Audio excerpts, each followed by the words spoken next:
original faith-based, community-driven streaming media. Broadcasting live from Studio B, right here from the Voice17104.com. Hello and welcome. I'd like to invite you to just enjoy the experience that we're about to encounter. I'd like to introduce to you a man of a very humble beginning.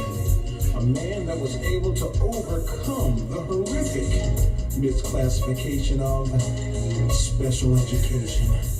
A caring man, a man that will encourage you because he's been there and done that. And I'd like to encourage you to keep an open mind and be empowered to change your life. I'd like to present to you a man of men, Richard Baer.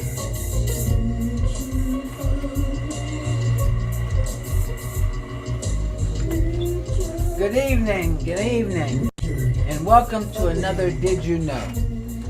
Well, I think we have a pretty exciting and very important program this evening. But before I bring my guest on, I want to address a couple things. One of the things I want to address is that as a coach, and I have been a coach, I feel maybe it's necessary that coaches need to understand that they're role models. Maybe they need to understand that young people look at their behavior. And sometimes they look at your behavior and you can't act like you're a child. You have to act like you're an adult. So I hope coaches, as well as parents, start to take a consideration of that what you do, they watch you. And I'm saying that because I hear a lot of troubling things sometimes. Sometimes I hear where coaches are hollering and screaming at the referees. I've been there where I've seen that. I've also watched it on TV. I'm sure many of you have. And one of the things you have to be very careful about, young people have a tendency to try to emulate exactly what they see. So that's number one. Number two, I want to address the whole issue of the judicial system and law and order. You know, it bothers me that for so long growing up, we have always been taught that law and order was very important and respecting to judicial system. And it bothers me now that some people can say things, they can do whatever they want to do, and it's okay. And you buy into it, or you don't speak up for it. And that's a very troubling thing to me as well. Because how are you going to tell me or tell anybody that they need to be about justice, law and order, and they need to respect the judicial system when they're out there watching other people not respecting the judicial system? I'm only saying that because, believe me, those young voters out there and those young people are watching. So what you do today will come back years to come to haunt you. So I just want to bring that up because it's been bothering me, because I've just seen so much behavior in adults, because they act crazy sometimes. And I know a lot of you probably don't like what I'm saying, but I really don't care, because I just feel bad to see that adults are acting that way, picking fights over, especially political issues. Even looking at the judicial system, and I didn't want to bring up the former president, but I'll only bring him up for one issue. He has pushed the envelope every time he gets a chance to push the envelope. And everybody sees that as all right. But you try it, and you see what happens to you. I just want you to think about that, because I think it's very important. Tonight, I decided that elections are coming up, and it's very critical. So tonight, we're going to talk about politics. And tonight, I have two other people on with me. All of you know Tony Ross. He comes on. He's a political commentator. He knows things, and sometimes he even takes the show on when I'm not here. And we have John Baer. And John Baer is a political writer. He analyzes, and he's been around the block for a long time. And so since he's been around the block for a long time, I like to just plug his wisdom in so that we can get different perspectives. But before we go into getting the different perspectives, because I made up my mind tonight I'm taking the gloves off because we have an election coming up real soon, and we need to talk about some things. Some things you'll like, I'll say, and probably some things you won't like, I'll say. Some things you'll like what Tony says, and some things you probably won't like what Tony says. And some things you'll like what John says, and some things that you won't like John will say. But I'll say this, regardless of what we say, we believe it's the truth. So, Tony, introduce yourself real quick. Sure. Anthony Ross, calling in from Harrisburg, political commentator extraordinaire, I guess you would say, Richard. Yeah, welcome. John? Yep, John Baer. I'm currently a political columnist for the Harrisburg newspaper, Penn Live. Spent 32 years as a reporter and political columnist for the Philadelphia Inquirer and the Philadelphia Daily News. Okay, I'm gonna start, Tony, and then you can pitch in. I think that Pennsylvania, as we all know, is going to be a very critical state in terms of the presidential election. But I also think that we have to start to develop that whole track starting now, not waiting till November. So I think this election, this primary, is very important as well. How do you guys see this primary election as being? Tony? Well, I think for the presidential election, it probably is no race. John probably agrees with it. We have two of the probably the best known people running for president who've ever run, President Biden and former President Trump. And then the other ones, which we'll talk about, will be the Casey versus McCormick race in the Senate. And then the other race, the PA House 10 race, we have an interesting Democratic primary against current Congressman Scott Perry. So it'll be interesting from that perspective. John, what do you think? Well, I think the most important thing is that everybody understands that if you want to vote in this primary, which is April the 23rd, you have to be registered to vote by Monday, which is April the 8th. Solar eclipse or not, if you haven't registered to vote, get out there and do that. And if you're already registered, the only reason you would have to re-register is if you've moved, if you've gone to another location, even if you have the same polling place, you would still have to make sure that you're registered to vote.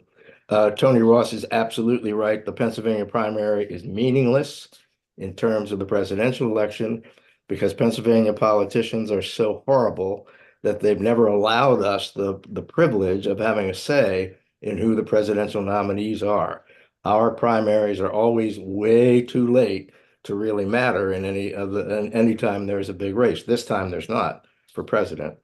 But the race that I think everybody is watching, not only here, not only in the 10th district where most of us live, that includes Harrisburg, York, a big chunk of central Pennsylvania, 10th congressional district, currently held by Representative Scott Perry, a Republican.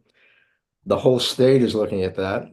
And in some instances, it's getting a lot of, it will get national attention because of Perry's involvement in the January 6th efforts by then President Trump to take over and stop the process of counting electoral votes and certifying the election of President Biden. So the primary is unimportant in terms of the presidential. It is important, and in terms of the Senate race, neither U.S. Senate candidate, not Bobby Casey, the incumbent, nor Dave McCormick, the Republican opponent, have any opponents in the primary. But in the 10th congressional district, Harrisburg, York, and that area, 6 Democrats running to oppose Congressman Perry. Very important race. I want to go to national politics for at least a few minutes. I want to go to national politics because I want to talk about real quickly the whole thing with Biden, with Trump, and I want to talk about them, and then I want to real quickly, and then I want to move to Robert Kennedy. I would think that because we have to start to build for the general election, that it's important that people to understand what's at stake. And I believe that I got to keep doing that starting today all the way back to up to November. Now, one of the real issues is that Biden has done a lot, but he can't seem to get much traction. And yet, at the same time, Trump is always on the news and he does have a major following. So, in saying all that, I guess I want to get your perspective on what do you think that Biden would have to do to try to win and carry Pennsylvania? Because I kept looking at the polls, and we can look at it right now. I think I did look at Lee's polls of Susquehanna, and I think it was like 5%. And you and I both know, John, there's a little 5%, maybe 2%, not really. So how do you perceive that? John, go ahead. Well, in terms of polling, there's another F&M Franklin and Marshall College poll coming out this week. Jimmy Lee's poll that I'm sorry, No, go ahead. Jimmy Lee's poll that you referred to, Richard, is shows Biden up 5 or 6 points. I don't think anybody in the Biden camp, and certainly nobody in the Pennsylvania upper echelons of the Democratic Party, thinks that that's the case. And remember, there are margin of errors in poll. So he could be up 3, he could be up 2. Most of the polling across the nation that's done in Pennsylvania shows the race virtually even or within the margin of error, has been for some time, continues to be. Wouldn't surprise me at all if by Thursday, when the new Franklin and Marshall poll comes out, you have the same result, that Biden and Trump are running essentially even, because Pennsylvania is about the purplest of states you're going to get. Equal numbers of Republicans and Democrats who actually vote. That reflects that shows up in poll after poll after poll. So, and in terms of that, and I don't know if Tony, you wanted to respond to any of that or. Sure. And let me say, I apologize. That was a robocall from a candidate that I just received. So that's the time in which we live right now. No, I Tony, think, we're in church. You got to turn your phone off when you're in church. yeah, I think you're right. I think you're right. I think we got to focus on, and Biden in particular needs to focus over and over on what he's done. He has to say it over and over and over again. I think he has to be repetitive in terms of his message. Okay, I'm going to just say this here.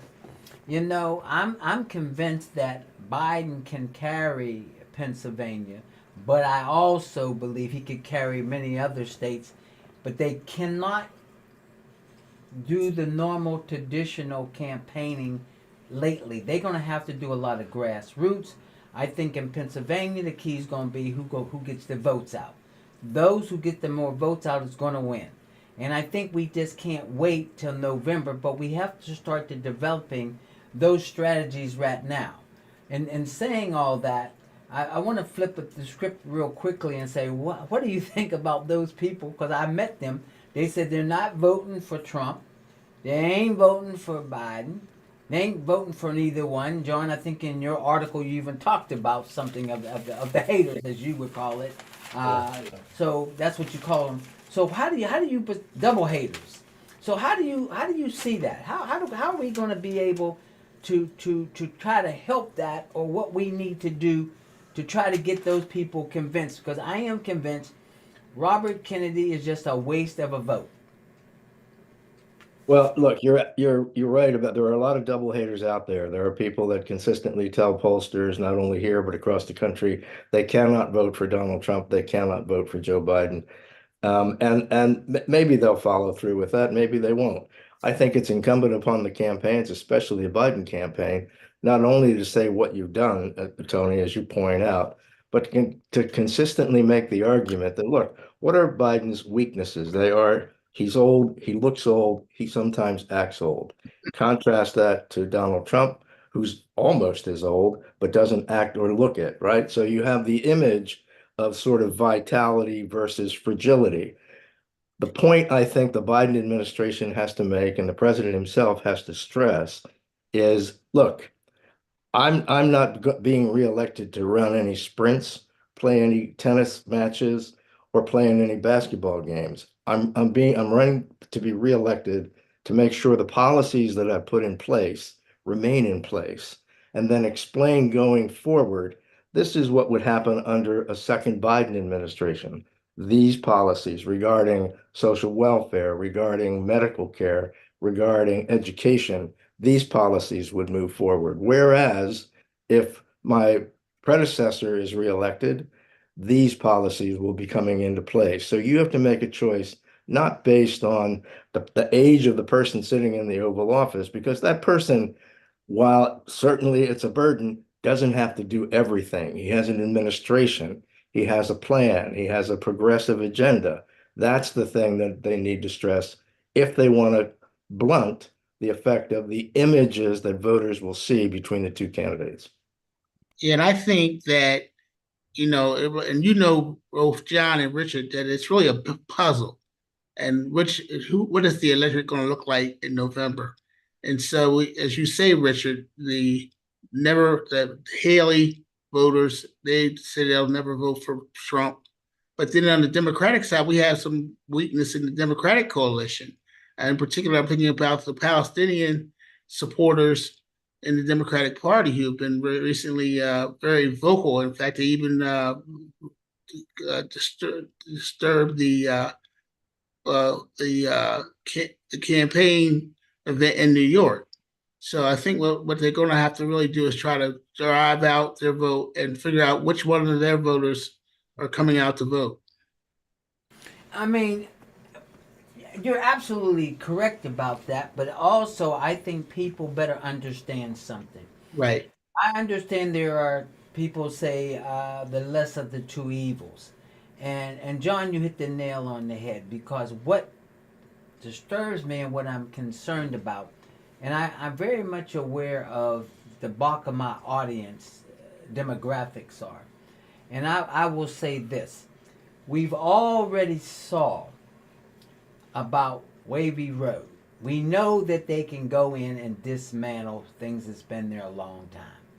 So if people want to believe that a lot of things that the civil rights have done up to this point cannot be changed, they're greatly mistaken. Because there's some issue out there that now that we used to talk about black racism, now there's this issue where people talk about white racism. And I think that what people don't know or want to understand is that the reason we had a lot of those things that were put in the system in the beginning was tried to make the system fair. I keep hearing all of this stuff about they want to dismantle this, they want to dismantle that. And you and I both know the new thing that's coming on about, we saw that with the governor of Maryland and the mayor of Maryland when people tried to imply other things about them being bright and intelligent. And that disturbed me because I keep hearing that. And people some kind of way or some way feel that affirmative action, I'm going to bring it up, affirmative action or some kind of way implied that they got these jobs and they're not really qualified. And I'm going to say this to you now, is that I was a product of affirmative action like many of us back in when I was going to school. But I can tell you this, a lot of us can read and write, and we're very smart. And to take the ability to say that, to question the mayor the way they questioned him in Baltimore, and the way they questioned the governor was terrible. They didn't want to give them credit from the very beginning. So this country needs to understand we all got to live together. We have to work together. And I'm just so concerned because I keep hearing the other side, and I'll call it that way, the other side, they want to dismantle this, they want to dismantle it. So if you want to get rid of all the social programs, you better be aware of what's coming down the pipe, because it's very clear, because each side has pretty well articulated what they're going to do. Am I right or am I wrong? Either one of you can respond. Well, I think you're right, Richard. I think there's a certain way that we people should look at the country, and I think that's part of the race. Really, when you come down to the crux, both John and Richard, you have one way of life which is being touted that seems to be taken away, or at least the perception is that it's being taken away, versus a multiracial democracy, which is the other side of it. So I think you're right, Richard. It's really, in some ways, a lot more simple than what you said in the past. It's really, do you want to go back to the past, or do you want to go forward in a multiracial democracy in which everybody has a chance at the table? John, what do you think? Yeah, I mean, that's what America was founded on. That's what the American value, the core of the American values is equality. And that we have gotten away from that. And part of the problem, Richard, is, and I saw the remarks after the collapse of the Francis Scott Key Bridge, pointed at Wes Moore, the extremely capable, somebody to watch, governor of Maryland, and the mayor of Baltimore, because he showed up in athletic gear with some scruff, him being denigrated, both of them being denigrated on mass media, social media, which is just, I mean, social media, for all that it can do, can be just such a divisive force on society. And I don't know how you avoid it, other than when you see something like that, you have to dismiss it as the voice of minorities, the voice of idiots, the voice of people who have no sense of what America truly is, and disregard it. That might be tough if you're the victim of it. But I mean, I tend to think that as a people, we're better than social media portrays us. I shudder to think at what the rest of the world must think when they see that sort of behavior. And I wish it wasn't there, but it's become a factor in our lives, in our politics, and in our elections.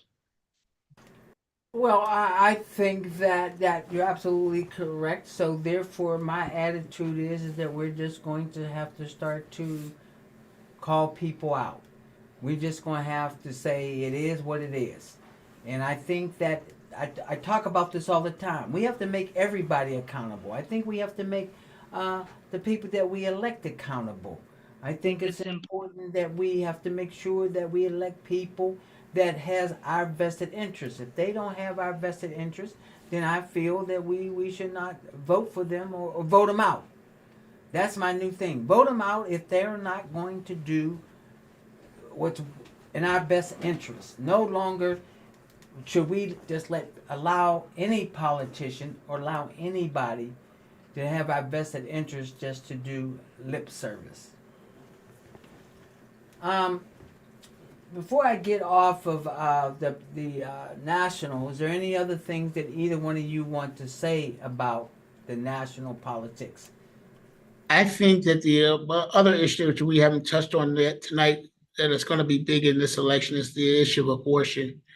On the one side, you have the pro-life argument and supporters who want to uh, put certain bans or restrictions upon abortion, and the other side is the pro-choice uh, people who would like to have more accessibility to reproductive rights. And I think that's going to be a big race. I think it's going to be a issue that's going to be nationalized in the race. But Richard or John, anything you'd like to add about that? Yeah, I agree. I agree, Tony, and particularly it's one of those issues that kind of lies below the surface sometimes because it's not talked about every day in every way. But look, it's a very important issue, particularly to women, and women vote at percentages higher than men. So it could be a sort of silent weapon that gets used in close races that might surprise some people. The only other thing I'd add on the national level is don't be too concerned with national polls because in a presidential election, national polls are effectively meaningless other than to give you kind of a sense in the country. We don't elect a president by a national vote. We elect a president through the Electoral College. So the polls you need to look at are the polls in the 5 or 6 states with the electoral votes and the capacity to decide this election and every presidential election, Pennsylvania being chief among them. So Pennsylvania, Michigan, Arizona, Ohio, New York, North Carolina, Wisconsin, states that can swing and do swing are the states to watch. A national poll just gives you a sense of the nation. It's got nothing to do with who will win the election. My only response to the national election is, ladies and gentlemen, just keep this in mind.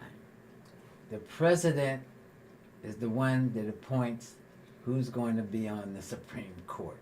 That's all I got to tell you. I don't have to tell you any more than that.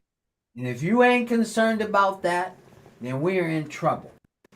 We found that out, and a lot of us take a lot of things for granted. And I've always said this before. Some groups, they play the long game. Some people play the short game. I've always accused the Republicans of playing the long game, and that's what they do. And I always accuse the Democrats of wanting to do short-term solutions. And we're going to have to be smart and be bright about how we handle this next election. Because even though I keep saying it every other election, so this is the most important election. This is the most important election. And I've heard that so many times that I've kind of got tired of it. But I have to say, this is a very important election. Yes. Not just for me, but for generations and generations to come. And the only thing that I'll say on this whole thing, I'm glad down the road that young people are going to take over, and that's our older senior citizens like myself needs to sit on the sideline. And I would only add as well, if you think your vote doesn't count, let me just tell you this. In the battleground states that John Baer alluded to, Pennsylvania went for less than 100,000 votes. Wisconsin went very close race, I think about 30,000 votes. Michigan went very close, about 50,000 votes. So every vote matters, especially in a state like Pennsylvania. Okay, so we can move to let's go to local politics. I'll say that. I want to start with something, John. John, you know this the whole thing about voter ID. We ain't got away from that. Now, one of the real issues is, and we talked about it, this whole thing about recount petitions. Could it keep Pennsylvania from certifying the election? I mean, we're still in a fight for way back for the last election. Pennsylvania hasn't gotten over that yet. I mean, we're still fighting over mail-in ballots and that whole thing. Do you see that changing, or are we going to fight that all the way through? No, that's not going to change. The mail-in ballots issue, the latest federal court ruling on that was you cannot have a bad date or a missed date or a wrong date or no date on the outside of your mail-in ballot, even though anyone with any common sense can look at that and say, what's the difference? I mean, what's important is, are you qualified to vote? Did you vote? That's in another envelope inside. Whatever you wrote on the outside, whether it's hallelujah, aloha, or good morning, Joe, I don't see how that impacts it. But the way the Pennsylvania legislature, God bless their hearts, wrote the law says that got to have the date on the outside of the envelope. One court said, look, that's meaningless. That's paperwork. That shouldn't invalidate anyone's vote. The next court said, nope, that's what the law said. I suspect that's going to go to the Supreme Court. And will the U.S. Supreme Court hear it? Yes, they would. Everybody on that side, everybody on the right side of the political spectrum is interested in that case. Wall Street Journal has written about it 3 or 4 times. I suspect if somebody brings that for certiorari to the Supreme Court, they'll take that case. So no, Richard, that's not over. Voter ID, that's not over either. When you poll Pennsylvanians, there is support, majority support. I mean, like 70% majority support for photo ID. I personally understand the issue of that's going to be problematic for some people. I understand that. But there has to be a way, there has to be a way to fix it so that you get voter ID if it's you set it up that whatever you do, you can get it much easier than you can now because they're going to fight about that. Stuff is going to be stalled. Legislation will be stalled. Unrelated legislation will be stalled until or unless that issue is resolved. There's got to be a way to resolve it. So no, neither of those two are going away. And I think on the other issue, John, I think it's politically very good for both parties. They can raise a lot of money off the issue, and they can Oh blow yeah, up you can voters. fundraise off it. You're right, Tony. You're absolutely right. Yep. Well, You know, I and the other thing, I mean, we are so stuck in this state in the politics of the 1940s. You know, we were talking about the primary election. We are one of only 9 states in America that has a completely closed primary, which means if you are not a registered Republican or Democrat, you cannot vote in a primary. That leaves 15% of our electorate, including myself. I'm long been registered independent. 15% of our electorate is effectively disenfranchised for voting for who they want to run for Congress, who they want to run for president, who they want to run for US Senate, state House, state Senate. And it just is wrong. It ought to be changed. We ought to have a system that allows you, if you are a registered voter, to vote in the primary. And most states do, and we don't, because we're still in that politics of R or D and nothing in between. And you both know that in terms of voter registration, the largest group registering of new voters are registering independents. And it's not an R or D thing. A lot of research shows independent voters in this states and other states break out about the same way as the R and D component of the statewide thing is. It's just people who are fed up with party only politics, are fed up with ideological left, conservative right, want something to get done, want to have some compromise, want to have some middle ground that people can agree on in order to move this state and this country forward. Those people, in my view, ought to be voting Hmm. in primaries, and they're banned in Pennsylvania. Is um, Can go you ahead, tell John. me, Richard? I mean, not Richard, John. Has there been any reporting or other things by the academic community that show that letting independents vote will give you more moderate candidates? It's long been suggested that that's the case. That as a candidate, if you know independents can vote, you're going to be appealing to a broader area than just your base. So every indication is that that should happen. Now, there's no guarantee, of course, but I mean, just common sense tells you if people are going to be voting that are not, because you know, you both know, in primary elections, candidates play to the right if they're Republicans, play to the left if they're Democrats, because in primary elections, far fewer people vote, and the people that vote are the most active and most aggressive, most ideologic in their parties. That's just simple history. And so, yeah, open it up, and you could change the dynamic of extremism on both sides. Um, my feeling is that we can't use that as an excuse anymore. Voter ID. We know they've been trying to do this for many years, so we need to develop a mechanism out there so that we can make sure that those people get the proper ID so they can vote. Well, I mean, we've been crying wolf, wolf, wolf for a long time, and I just think that that argument's over because it's coming. There's no question it's coming. So that we need to be prepared for that. So we need to start putting in place now systems so that will happen. And I think Yeah. too often we don't do that. I mean, we already know it. John, the other thing is, and Richard, you, Richard, before we leave that, going back to something you said, long ball, long game, short game. And you're right, and I agree with you. Democrats have historically played the short game, Republicans the long game. This is a great example of a way Democrats could play the long game, which is come up with that mechanism. The Democratic Party, its leaders, its supporters, its donors, come up with a mechanism to make voter ID reasonable, realistic, available, gettable, because it is coming. If not through legislation, the Republicans in this state will get it on a constitutional amendment ballot question.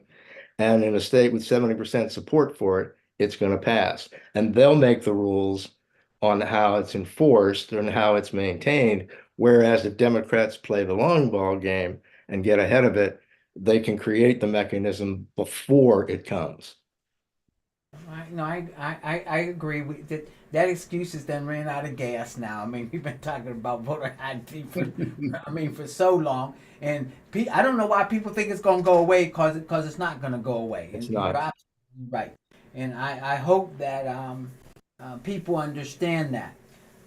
Also, I just got so many things that when we talk about Pennsylvania, it's so conservative. Whatever. I mean, I want to ask you a couple of other questions, John. Um, what about this craziness about sending the National Guard to Texas? Only, we know, I know, the three of us know that there's no way that Josh is going to sign his name to something of that nature. But see, my problem is whether it's in the state or whether it's in Washington, there's so many things going on that need to be importantly done, and we just keep doing all these old foolish things that don't mean anything. It's not going to go anywhere. So Well, you're what? right. You're right, and I agree with you. I wrote a little bit about it in a column this week that pointed out that immigration is regulated and run by the federal government, not by the states. That if you poll the people of Pennsylvania, as Franklin and Marshall College has, immigration doesn't show up more than 5% concern.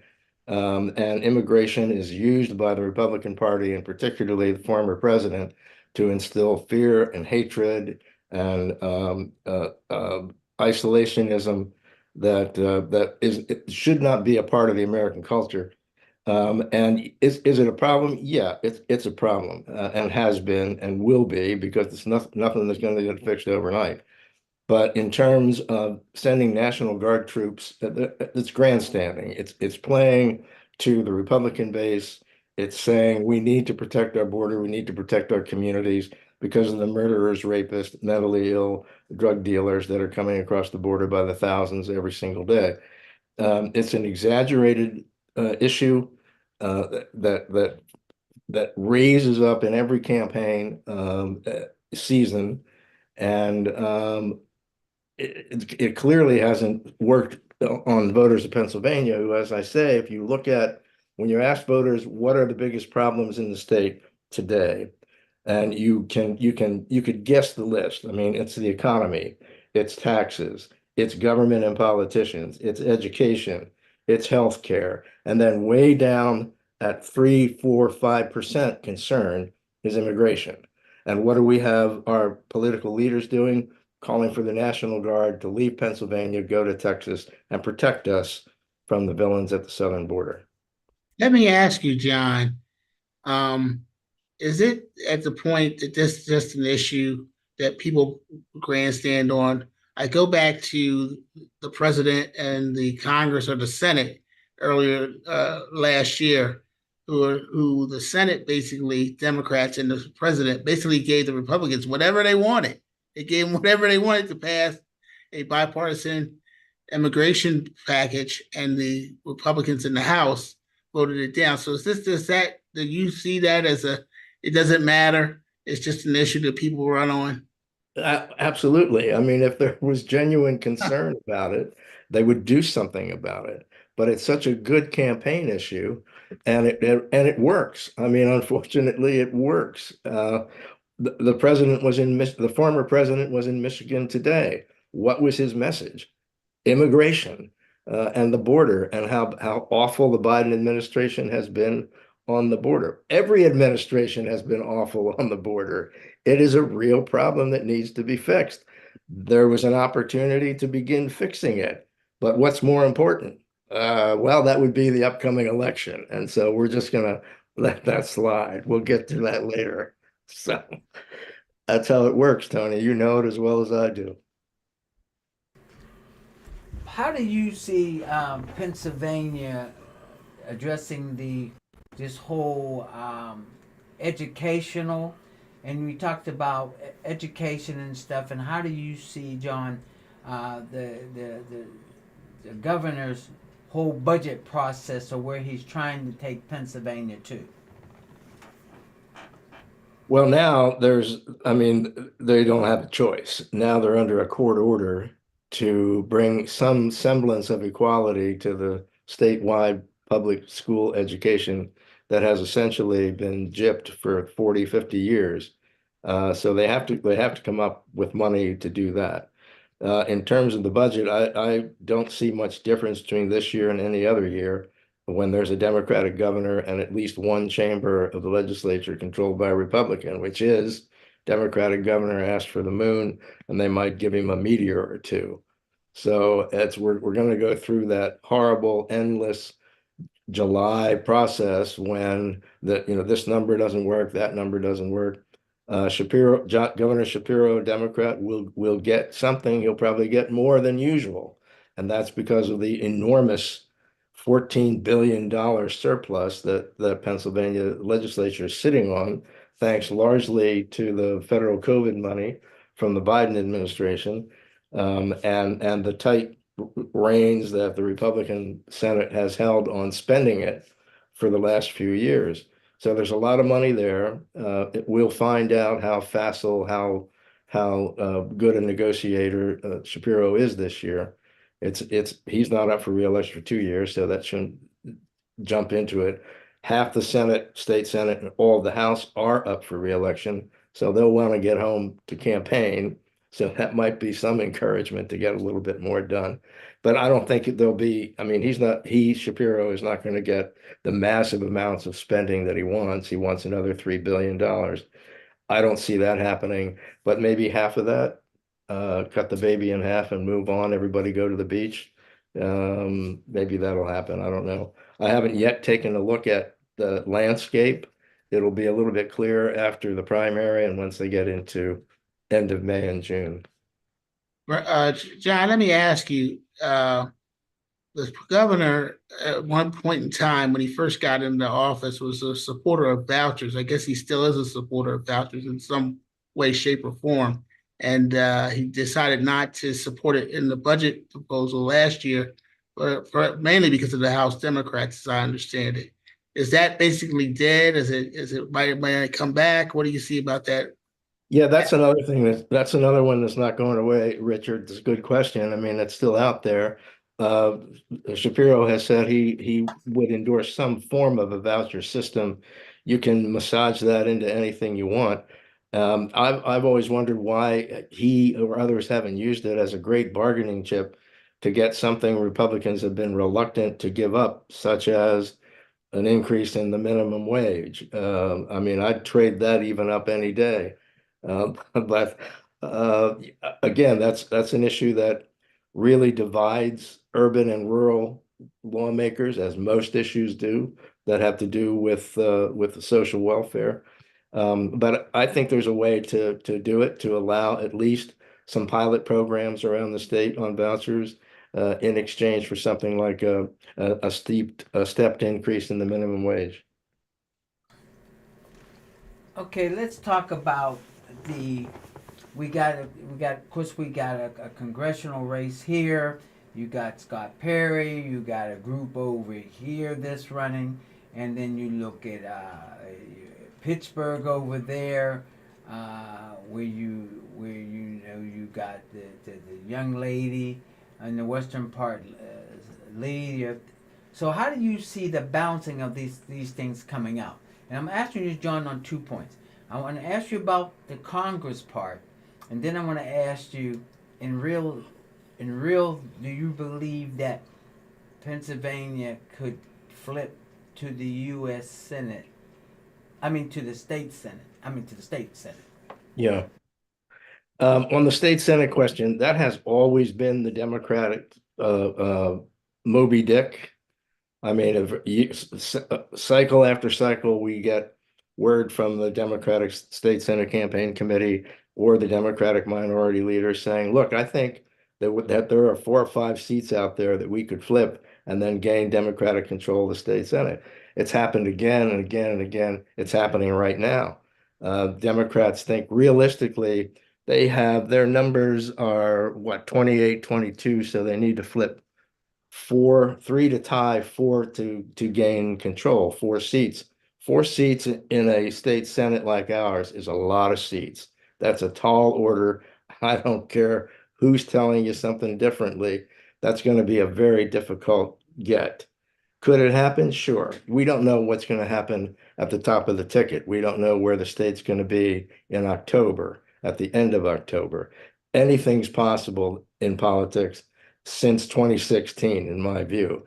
But Pennsylvania is pretty staid. That's pretty rural, and those state senate districts remain largely what they were. Redistricting did a little bit of tinkering about them, but I mean that was a trade-off too. And so it would be, is it possible? Yeah, it's possible. Do I think it'll happen? No, I think it's another fool's gold for Democrats who want to regain the Senate. They're going to have their hands full holding on to the House. I think they can do that. They have a 1 vote margin in the House to control the House, and that's a start. Now, having said that, if the winds shift, if I don't know, see, I don't. The problem is we don't know what former President Trump could do to drag himself down. He's done everything unimaginable that for any other politician would have been career ending. He's done all that. And he's stronger now than when he was in office or when he ran the first time. So I don't know what can bring him down. But if something happened that would change the dynamic on that side of the ticket, then Pennsylvania is in play for across the board change, for a larger majority in the House, for Democratic control in the Senate. And with a Democratic governor, then Katie bar the door, you're going to see a lot of change in Pennsylvania like you've never seen before. But if things stay pretty much as they always have been, I think it's a tall order for Democrats to take the state Senate. So you believe that where we are now, the governor's naturally a Democrat. The House is very shaky, and hopefully the Democrats can keep that, and probably Republicans will keep the Senate. If I had to bet today, that's where I'd be. Yeah. Okay. What do you think? What is your quickly? What is your crystal ball where you see Pennsylvania at? Period. Well, we've always been a state of status quo in terms of internal politics. In terms of national politics, we are once again a kingpin. I mean, just really, I don't think I think you need to win Pennsylvania to win the White House again. And that's going to mean a lot of attention and a lot of money. And the same applies to the U.S. Senate. We could well be a determinant in Senate control, maintaining Democratic Senate control, or I'm sorry, or if it flips, and that race is going to get a ton of money. Bobby Casey versus Dave McCormick is going to get a lot of money and a lot of attention. Put the state in the limelight. There are many Republicans who believe Dave McCormick will outperform Donald Trump in Pennsylvania because he looks like a United States senator. He sounds and acts like a United States senator. I frankly was surprised he lost the primary last cycle to Dr. Oz. I thought McCormick would have been a much better candidate for Republicans the last time. And if you've seen their ads, this campaign is now underway. Each campaign has put out their initial ad. Dave McCormick's was a wrestling theme. He was a wrestling champion, both in high school and at West Point. And he's on a wrestling mat And he makes the point that on a wrestling mat, you get 6 minutes and there's nowhere to hide. And you've got to make tough decisions on the spot. And he said, that's the way I grew up. And his second ad is at West Point. He's on the grounds of West Point. And they show cadets marching and all this. And he says, this is where I learned to love my country, the value of my country, that you have to fight to maintain it, that you have to be tough, that you have to be, all right. Bobby Casey's first ad is a personal ad, which is great for an incumbent to do. It's an actual person who he individually helped. And it was a vet, which is a nice touch to kind of combat the West Point military background of McCormick, who was a victim of the so-called burn pits in Afghanistan and Iraq, everywhere else where toxic waste was burned burned up, and a lot of our soldiers got sick because of it. And there was no movement on the issue. And Casey got personally involved with this guy, and this guy's benefits became available, and he recovered, and he's fine, and he's grateful. So it shows compassion, the ability to get things done, and vets. Pennsylvania is a big, big veteran state. The veterans vote is very important on the congressional level and on the state senate and U.S.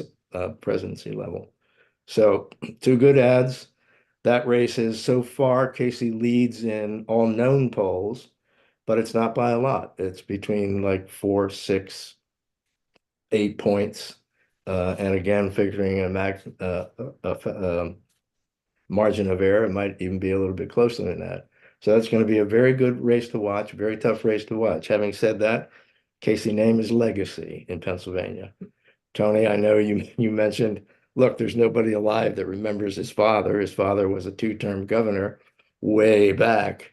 I, of course, covered him, but nobody else remembers him. I But work. and you worked for him, right?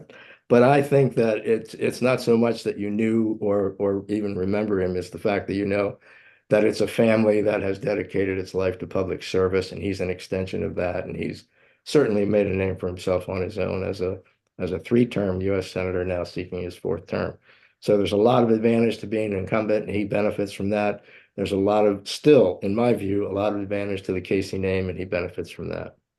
One thing I'd ask you real quick, John, in the PA 10 race, there a big primary on the Democratic side. Who do you see winning that?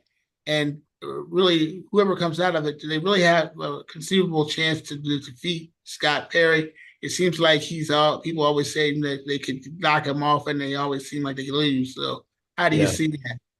Yeah, Scott Perry is sort of the individual version of the Pennsylvania Senate. I mean, for every cycle, okay, now we have somebody who can beat him, and then they don't.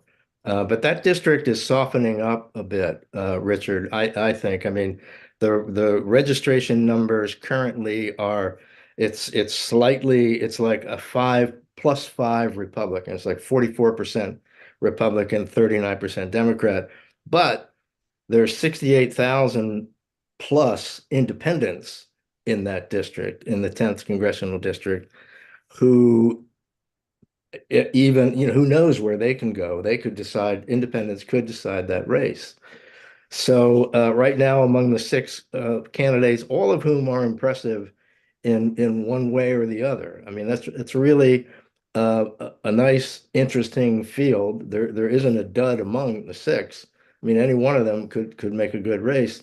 But I mean, the polling that we've seen has Janelle Stelson, the former longtime WGAL anchor, based on name ID and the fact that people know her for 30 years, they've seen her on television. And the newcomer, Mike O'Brien, the just retired Lieutenant Colonel Marine pilot from the Naval Academy, who is a fascinating guy, also has, I mean, he graduated from the Naval Academy, led fighter squadrons all over the world in combat. His wife, who he met at the Naval Academy, also led fighter squadrons all over the world in combat. She's still on active duty in San Diego, but is retiring this summer. They're building a house in Cumberland County. He's living in Dauphin County right now. He's from Montgomery County, and she is from New Oxford, Pennsylvania, down in Adams County. So they're very impressive. He's very impressive. His background lived all over the world, global. He's saying he's going to run on the oath of office and challenge Perry and saying, my oath to my country has kind of been demonstrated by my full career in the military, in combat and as a squadron leader. Your oath was to protect your country and honor its laws and the Constitution, and let the voters decide who lived up to their oaths better. So you have a woman, a progressive woman, and another military guy vying. I think for those two seem to have raised the most money, seem to have been the most aggressive campaigns. Not saying somebody else couldn't sneak through. When you have a group of six, anything's possible, right? Right. But at the moment, one of those two looks like should be the nominee. I mean, we'll know more obviously after the end of April. Go ahead, Tony. No, go ahead, Richard. Go ahead. Well, I just want to say this time is running so fast, so I'm going to let you two close. So, Tony, feel what you want to say and what you want to say to the audience in the next minute and a half, and then John, I'm going to carry it out. Oh, I just encourage everyone out there to get educated about all the candidates and go out and vote. That's all I have to say. Vote. John, we need give us your final wisdom. My final wisdom has always been, we are still a nation of self-determined governance. We should use that. Not enough of us use that. Even in presidential races, something like only half the country votes. Think if everybody voted. Everybody seems to want the same thing, which is peace, happiness, good education, safe streets. If everybody wants those things, if everybody voted, maybe we'd have those things. So if you're not registered, register by Monday, April the 8th. If you are registered, vote on Tuesday, April the 23rd. And make sure you're registered for November, which is going to be more important. I mean, people can make a difference. All they have to do is vote. And Richard, let me just also say, John, we'll argue back on something that John said, that the mail-in deadline is the 15th. Yeah. So, good point, Tony. So that's very important for those of you who still contemplating should you register to vote. You only got to Monday. So it's very important. I tell everybody your vote is important, and I hear a lot of excuses out there all the time. But at the end, don't let it be your fault that you didn't do the right thing. Because the right thing is the most important thing, and each and every one of us have the opportunity to do what we feel that is right. So therefore, I'm going to close with this. Those of you who don't have no ID, get an ID. Those of you who haven't registered to vote, register to vote. Because I have to tell you, this is going to be a very, very important year. And all of us will play a part in that. Because you have an opportunity to play a part in it. I want to thank the guests tonight for coming on. We're going to be having these guys on again because this is not going to go away. Because it's going to get interesting after the primary. And you're going to have John and Tony on in September and October, and we're going to go all the way down the line. And as I said to you before, we must elect people who's going to look out for our best interests. So when you think about who you're going to vote for, just look at yourself in the mirror and see who's going to be your best interest. Thank you, good night, and can't wait to see you in 2 weeks. Thank you for joining the Richard Utley Show on The Voice 170. Thanks, guys. all right. Thanks, Rick. Thanks, John. Say hi to Mom, Tony. I will. From 6:30 p.m. to 7:30 p.m. Once again, thanks for viewing. Remember to visit us on Facebook at Richard Utley, and we welcome your questions and or comments.